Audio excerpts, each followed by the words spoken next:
퍼즐의 답을 아는 사람은 그 문제의 난이도를 올바르게 평가할 수 없어. 히가시노 게이고의 매스커레이드 게임에는 나오는 대사다. 소설과 상관없이 대사를 보고 느끼는 바가 있었다. 경험과 지식은 삶의 자양분이지만 인식을 왜곡하는 도구이기도 한다.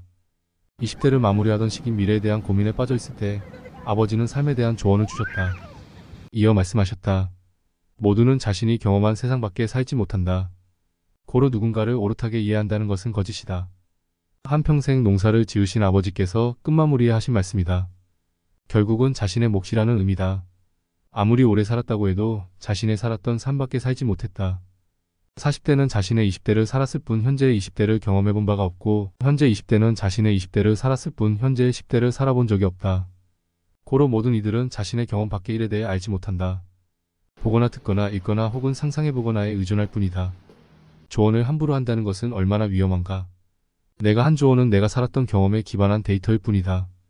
사람들이 가장 많이 사용하는 용어 중 하나는 비현실적이라는 말이다. 세계적인 배우가 꿈인 학생, 수능 만점자가 목표인 학생, 100만 유튜버가 꿈인 직장인. 사람들의 이상적인 목표와 꿈을 조언할 때 가장 많이 하는 용어가 비현실적이라는 조언이다. 나 또한 사람을 만나면 대체로 말하기보다 듣는 쪽이다. 그러다 보면 상대가 조언을 바랄 때가 있다. 한때는 비현실적이라는 조언을 했던 적이 있다. 그 비현실은 누구의 비현실인가? 생각해보면 나의 비현실일 뿐이다. 아무리 꿈같은 이야기라고 하더라도 우리는 세계적인 배우와 수능 만점자인 사람들, 100만 유튜버인 직장인이 존재하는 세상에 살고 있다. 고로 그들에게는 그것이 현실이다. 나에게 비현실인 것이 반드시 누군가에게도 비현실일 수는 없다. 다만 거기에는 확률이라는 객관적 지표가 들어간다. 다만 이룬 자에게 그것의 확률은 100%이다. 로또 당첨자에게 당신이 로또에 당첨될 확률은 몇 %였습니까? 라고 묻는다면 당연히 100%이다. 결과를 이미 맞이한 이들에게 확률은 아무런 의미가 없다. 결과적으로 누군가에게는 100%인 일을 되지 않은 사람의 기준으로 답한다면 얼마나 비현실적인가.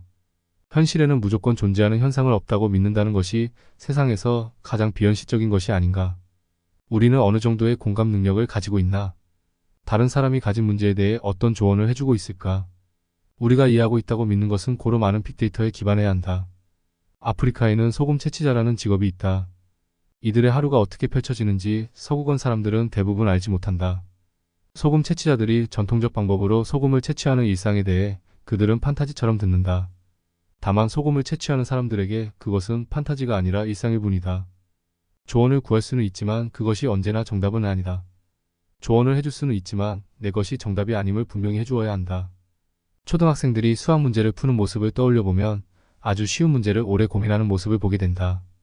대부분의 성인은 과거의 자신을 잊고 그 모습을 답답하다고 여긴다. 다만 손가락을 빌려야 겨우 숫자의 조합을 더할 수 있던 나이를 벗어난 지 얼마 지나지 않아 그들은 분수와 그래프를 배우고 부피와 건널비를 구하는 방법을 배운다.